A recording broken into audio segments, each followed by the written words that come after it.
Well, hello, bud. How are you doing? I'm doing great, Daniel. How are you? Good. I'm good because I get to talk to you. That is the main reason. Well, I feel the same. Thank you for having me here today. And hello to everyone in England. How is England doing? You know what? It's actually quite muggy. Everyone's a bit like sweaty and damp at the minute. So I hope you've got it like better than I have. Well, I'm here in Arizona, so I'm used to the extreme heat, but I'm okay. Yeah, we are not used to this heat at all. Like, this is an anomaly for us. I can see that, but hope you're keeping cool. So let's chat about Foundation. What was it that drew you to Foundation, and how did you first react when you were offered this incredible role? Well, I was contacted by David Goyer, who created the show, and after I had won the Oscar for the movie CODA, I was contacted and said, "Hey, I'd like you to consider playing this role of Preem Palver." And so we had an initial conversation, and I wanted a little time to think, and I watched the first episode of the first season of Foundation. And I fell in love with the show. I found it to be fascinating, and I did a lot of research and found out the history of all these volumes that Isaac Asimov had written, and that had inspired so many other sci-fi series and books. Of course, inspired Star Wars and Star Trek, and I had not realized that. And so, of course, I was interested in playing this role. And, in the original books, all the characters are mainly white males who communicate with their voices. And there wasn't a deaf character that existed. And so there was a lot of adaptations to male to female with diversity, and of course, including some deaf characters. And I think it's so important for a story, especially in today's world, to have diversity like that and representation like that. And so it's great to be a part of this series. And I accepted the role, and we got started from there. Well, you mentioned it there. Like, sci-fi often imagines and predicts the future and what we're going to see. How exciting was it to show that deaf culture and sign language aren't just present in the future, but also really vital to humanity's survival? Yes, it's interesting because when I grew up, I loved sci-fi. I was a movie nerd. I was a movie fanatic. But what was missing is I didn't really see any actors who happened to be deaf in any of these sci-fi films or series. And I finally got that opportunity in Foundation, and really it impacted a lot of people in the deaf community worldwide. So of course we appreciate, as sci-fi fans, that deaf people exist and sign language exists, and that science hasn't eradicated deaf people or sign language or deaf culture. So it's nice to see that we still exist in the future. Well, as a big sci-fi nerd, you must be buzzing. Not only are you a part of Foundation, but you also get to design the Tusken Sign Language for Mandalorian and Boba Fett. I mean, that, by the way, a huge flex. I'm not gonna lie, jealous of your sci-fi expertise now. Did your experience creating a language in the Star Wars universe like help you bring depth to your character's communication in Foundation?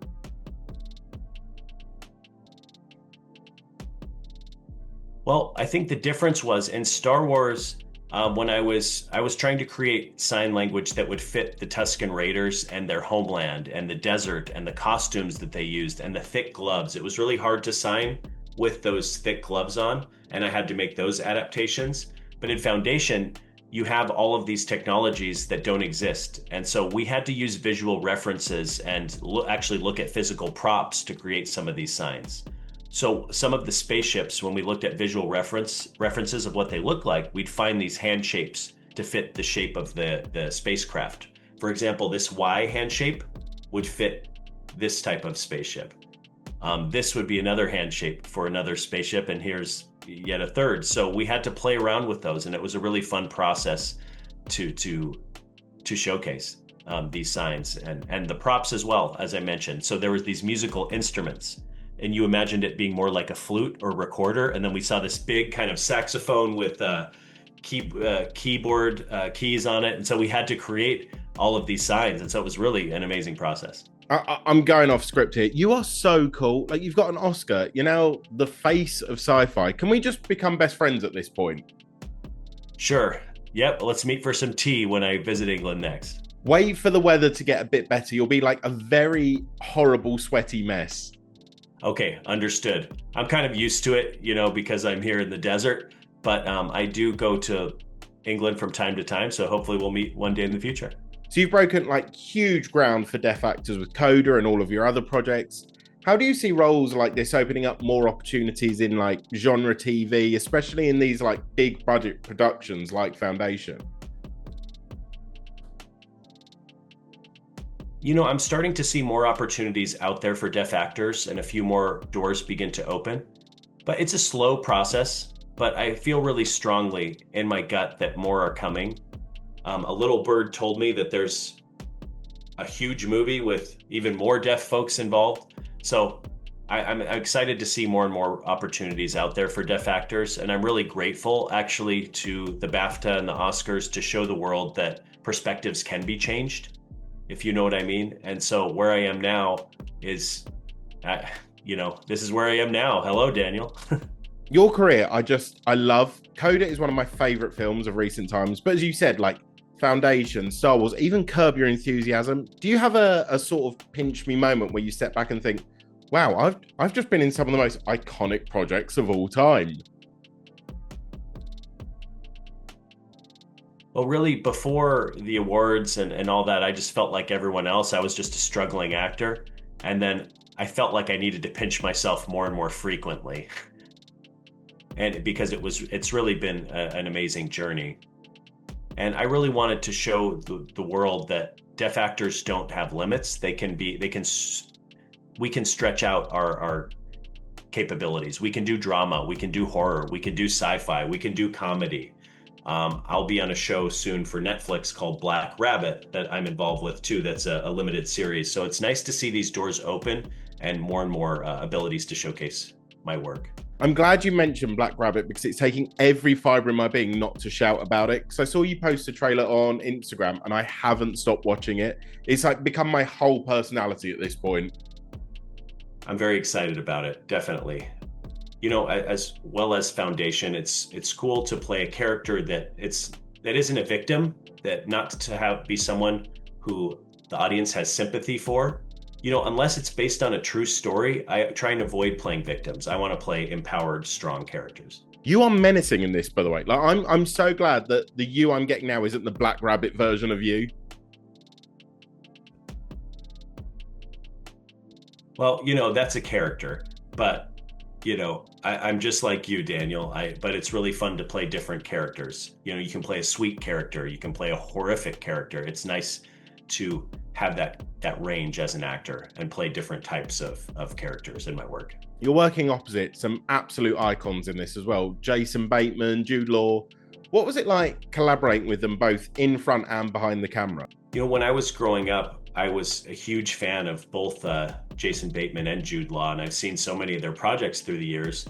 And then working with them, both of them, in a scene was incredible. I realized the world is really fucking small. It's a fucking small world, and I never thought I'd be working with both of them. So it was amazing, and it was a lot of fun. I really felt like we were like kids just playing in the playground, creating together and telling this story. It was that kind of feeling and that kind of attitude, so it was really fun working with them. There's a lot of people saying, "Oh, you're so lucky you got to work with them," and I said, "Hey, I don't even know how this has happened." Well, make sure when you do come over to London, bring them two along. I'll show you some like really cool hotspots. Sounds good. Maybe we can go in a time machine, maybe. Black Rabbit sounds like the sort of place with a very exclusive guest list. So if you had the power to let 3 people, living or dead, into the club, who's getting in? Who's on your VIP guest list?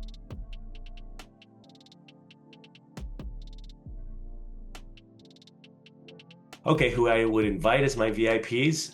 I guess maybe a producer that has money that can make a movie happen for me in the future. That would be one. Other 2. And the other 2, maybe my wife would have to be the second one. And the third, I think I could bring another interpreter. That way my interpreter can be off duty and have fun. Because the interpreters work hard. It's a big responsibility to facilitate communication between the directors and actors to make it all happen, and it can be stressful. But I think at this party, we could all have fun and see how we could improve, what we would learn, and how we could improve things in the future. So just have a productive party.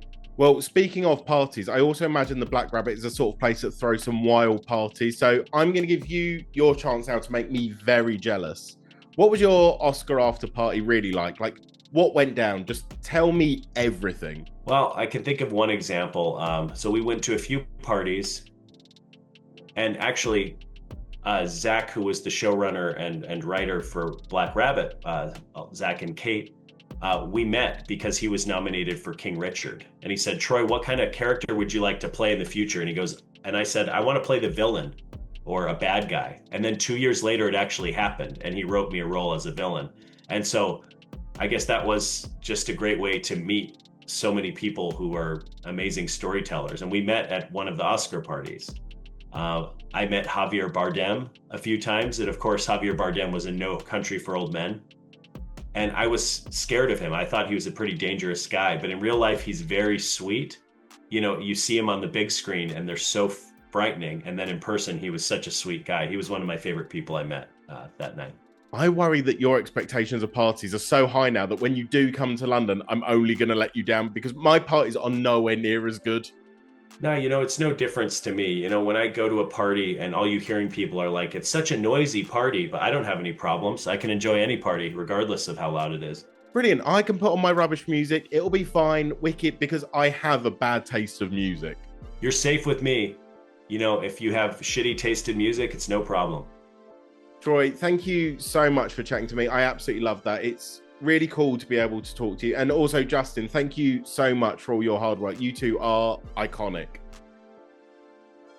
Thank you for having me, Daniel, and say hello to everyone in England. And hopefully you can enjoy your weather again soon.